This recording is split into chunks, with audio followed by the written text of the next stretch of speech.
Hai, Assalamualaikum. Nah, perkenalkan saya Fitri Wahyunisi. Kita kali ini akan belajar terkait dengan toko offline. Nah, teman-teman, sebelumnya kita itu pasti punya store yang seperti ini ya, atau mungkin sesuaiin dengan produknya teman-teman. Dimana ketika kita itu dalam membuka sebuah toko offline itu harus mempunyai yang pertama brand ya. Lalu yang kedua itu kita juga harus punya bagaimana caranya kita itu menata tata layout yang terbaik untuk toko kita tentunya ya kan. Nah, di sini kita itu harus berkembang di mana kita harus menyesuaikan tata layout sesuai dengan brandnya kita tentunya. Nah, di sini toko offline itu merupakan sebuah sarana di mana kita itu harus terlihat wow di dalam toko online-nya kita. Sebelum kita menginjak ke toko online, kita itu juga harus tahu bagaimana caranya preparing terhadap toko kita tentunya ya. Yang pertama kita juga harus mengetahui bagaimana toko kita itu berkembang dan juga bagaimana caranya kita menata semua layoutnya ini. Nah, ini kalau kita masih tahap awal nih ya kan.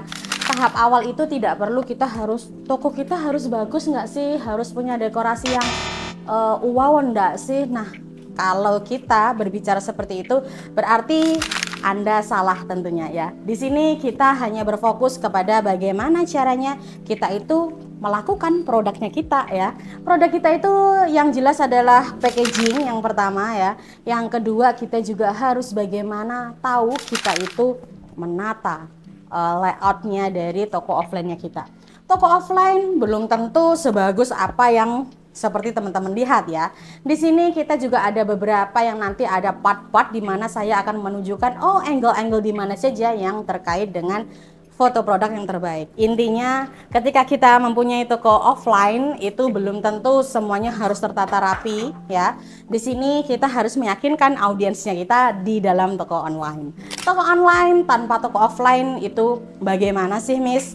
Tentunya akan melibatkan berbagai banyak faktor terkait kepercayaan tentunya ya kan. Nah, di sini teman-teman harus punya Google Business terlebih dahulu, lalu bagaimana di packaging, lalu bagaimana dengan toko offline-nya kita yang sangat menarik ya kan, dan juga kita juga harus tahu bagaimana caranya toko online itu berjalan untuk mendukung toko offline-nya kita tentunya ya kan. Nah, di dalam sini kita juga harus tahu bagaimana caranya kita menentukan yang terbaik untuk produk kita. Kita juga harus menyayangi produknya kita itu bagaimana.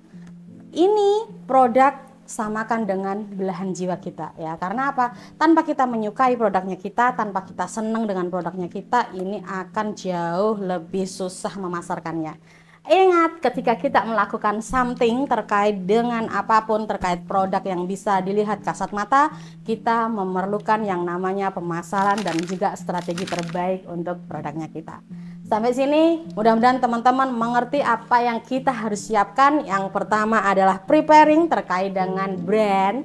Yang kedua, itu kita juga harus bisa menata tata layout di dalam tokonya kita, dan yang ketiga kita harus tahu dong bagaimana mempunyai konten yang sangat menarik walaupun toko kita kecil tetapi kita punya yang namanya identitas ya. Dan yang keempat tentunya kita juga harus fast respon terkait dengan quality control di dalam customer service-nya kita.